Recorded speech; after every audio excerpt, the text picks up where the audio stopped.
Welcome back to another technical deep dive here in the debug zone.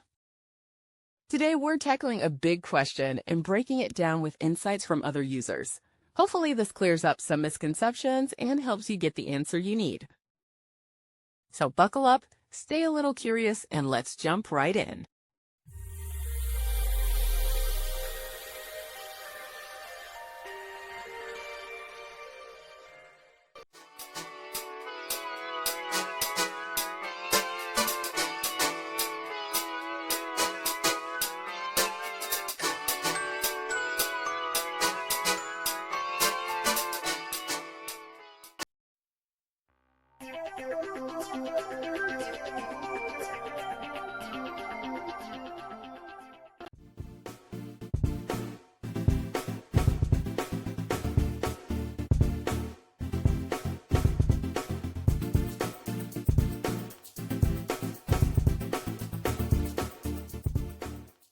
And that's a wrap.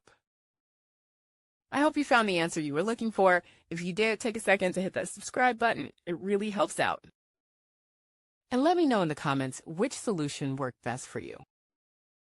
See you next time in the debug zone.